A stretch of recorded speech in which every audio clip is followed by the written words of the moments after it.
कहानी। एक अकबर बीरबल महागाथा, अंधकार का साम्राज्य और बुद्धि की विजय। दिल्ली के विशाल महल में एक दिन अजीब घटना घटी। सुबह होते ही खबर आई कि राज्य के अलग अलग गांवों से लोग गायब हो रहे हैं। कोई निशान नहीं, कोई गवाह नहीं। दरबार में सन्नाटा छा गया।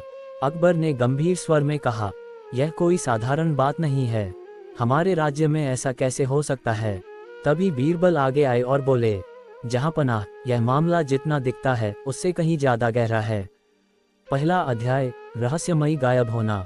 गांवों से आए लोग बताते थे कि रात होते ही एक काली छाया आती और किसी एक व्यक्ति को अपने साथ ले जाती। एक बूढ़े किसान ने कहा, महाराज, हमने अपनी आंखों से देखा है। वह छाया इंसान जैसी नहीं थी। सैनिकों ने जांच की लेकिन कोई सुराग नहीं मिला। बीरबल ने कहा, हमें वहीं जाना होगा जहां से ये सब शुरू हुआ। दूसरा अध्याय, डर का गांव। अकबर और बीरबल एक ऐसे गांव पहुंचे जहां सबसे ज्यादा लोग गायब हुए थे। गांव सुनसान था। लोग डर के मारे घरों से बाहर नहीं निकलते थे। रात होने पर बीरबल ने गांव में ही रुकने का फैसला किया। अकबर ने पूछा, क्या ये सुरक्षित है। बीरबल बोले, सच्चाई को जानने के लिए खतरा उठाना ही पड़ेगा। तीसरा अध्याय, पहली झलक। आधी रात को अचानक ठंडी हवा चलने लगी। दरवाजे अपने आप हिलने लगे। तभी दूर एक काली आकृति दिखाई दी। सैनिक डर गए, लेकिन बीरबल ने ध्यान से देखा। उन्होंने देखा कि वह छाया जमीन से थोड़ी ऊपर तैरती हुई लग रही थी। चौथा अध्याय, पीछा। बीरबल ने तुरंत उस छाया का पीछा करने का फैसला किया। वह छाया जंगल की ओर भागी। अकबर और कुछ सैनिक उसके पीछे पीछे गए। जंगल के अंदर जाकर वह छाया अचानक गायब हो गई। पांचवां अध्याय, छिपा हुआ रास्ता। बीरबल ने आसपास की जमीन को ध्यान से देखा। उन्हें एक जगह घास थोड़ी दबाई हुई लगी। उन्होंने कहा, यहाँ कुछ छिपा है। जमीन हटाई गई तो नीचे एक गुप्त दरवाजा मिला। छठा अध्याय, अंधेरी दुनिया। दरवाजा खोलने पर नीचे एक विशाल गुफा का रास्ता मिला। सभी लोग मशाल लेकर नीचे उतरे। गुफा बहुत बड़ी थी, जैसे कोई अलग ही दुनिया हो। सातवां अध्याय, कैद लोग। आगे बढ़ने पर उन्होंने देखा कि कई लोग वहां कैद थे, वही लोग जो गांव से गायब हुए थे। अकबर गुस्से में बोले, ये किसकी करतूत है। आठवां अध्याय, असली दुश्मन। तभी एक आवाज गूंजी, ये सब मेरा काम है। एक नकाबपोश आदमी सामने आया।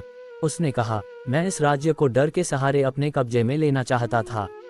नौवां अध्याय, चालाकी का जाल। उस आदमी ने बताया कि वह रात में काले कपड़े पहनकर और खास रोशनी का इस्तेमाल करके खुद को छाया जैसा दिखाता था। लोग डर जाते और विरोध नहीं करते। 10वां अध्याय, बीरबल की योजना। बीरबल ने धीरे से अकबर से कहा, हमें इसे इसकी ही चाल में फंसाना होगा। उन्होंने एक योजना बनाई। 11वां अध्याय, नकली डर। अगली रात बीरबल ने पूरे गांव में खबर फैलाई कि अब एक और बड़ी छाया आएगी।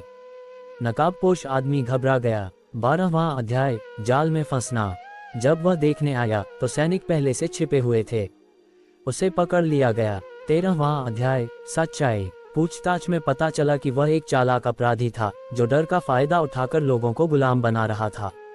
14वां अध्याय, मुक्ति। सभी कैद लोगों को आजाद किया गया। गांव में फिर से खुशी लौट आई। 15वां अध्याय, अंतिम सीख। महल लौटकर अकबर ने कहा, बीरबल, तुमने एक बार फिर साबित कर दिया कि बुद्धि सबसे बड़ी ताकत है। बीरबल मुस्कुराए और बोले, जहांपनाह, डर सबसे बड़ा हथियार है, लेकिन समझदारी उससे भी बड़ी।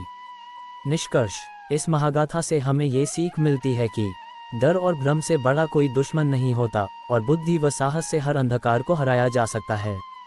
कहानी 2, अकबर बीरबल महागाथा, गुप्त नक्शा और खोया हुआ साम्राज्य। दिल्ली के शाही महल में एक दिन एक अजीब घटना घटी। एक बूढ़ा यात्री दरबार में आया। उसके हाथ में एक पुराना फटा हुआ नक्शा था। उसने कांपती आवाज में कहा, जहांपनाह, यह कोई साधारण नक्शा नहीं है। यह एक खोए हुए साम्राज्य का रास्ता दिखाता है जहां अपार खजाना छिपा है। दरबार में हलचल मच गई। अकबर ने नक्शा लिया और गौर से देखा। उस पर अजीब निशान बने थे। उन्होंने बीरबल की ओर देखा।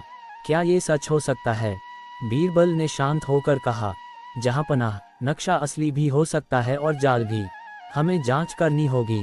पहला अध्याय, नक्शे का रहस्य। नक्शे पर पहाड़, नदी और कुछ अजीब चिन्ह बने थे। किसी को समझ नहीं आ रहा था। बीरबल ने कई घंटे उसे ध्यान से देखा।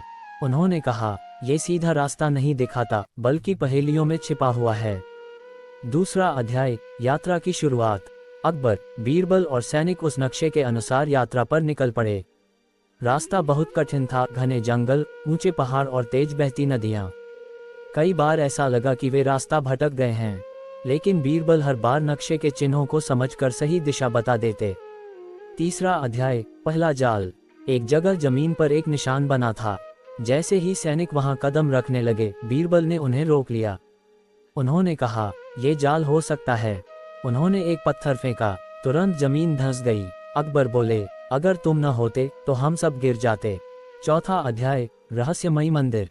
आगे बढ़ते हुए उन्हें एक पुराना मंदिर मिला। मंदिर के दरवाजे पर लिखा था, सिर्फ सच्चा मन ही आगे बढ़ सकता है। अंदर एक पत्थर का दरवाजा था जिस पर कई आकृतियां बनी थीं। पांचवां अध्याय, बुद्धि की परीक्षा। दरवाजे पर एक पहेली थी, जो जितना झुकता है उतना ऊंचा होता है। सभी सोचने लगे। बीरबल ने कहा, यह विनम्रता है। जैसे ही उन्होंने उत्तर दिया, दरवाजा खुल गया। छठा अध्याय, गुप्त रास्ता। मंदिर के अंदर एक गुप्त रास्ता था जो जमीन के नीचे जाता था। सभी लोग नीचे उतरे। सातवां अध्याय, धोखे का खेल। अचानक कुछ लोग सामने आए और बोले, ये खजाना हमारा है, वापस लौट जाओ। वे नकाबपोश थे। अकबर ने कहा, तुम कौन हो? वे लोग हमला करने लगे, लेकिन सैनिकों ने उन्हें पकड़ लिया। आठवां अध्याय, सच्चाई। पूछताछ में पता चला कि वे लोग भी इसी नक्शे के पीछे आए थे और अब दूसरों को डराकर खुद खजाना पाना चाहते थे। नौवां अध्याय, अंतिम दरवाजा।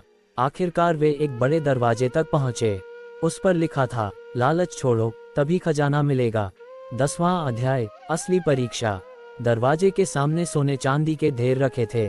कुछ सैनिक उन्हें उठाने लगे। तभी बीरबल ने कहा, रुक जाओ, यह असली परीक्षा है। उन्होंने किसी भी चीज को हाथ नहीं लगाया। दरवाजा अपने आप खुल गया। 11वां अध्याय, असली खजाना। अंदर एक कमरा था जिसमें सोना नहीं बल्कि ज्ञान की किताबें और प्राचीन ग्रंथ थे।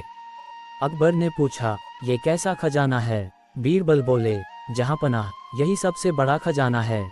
12वां अध्याय, वापसी। सभी लोग वापस लौट आए। अकबर ने कहा, ये यात्रा हमें बहुत कुछ सिखा गई। अंतिम सीख।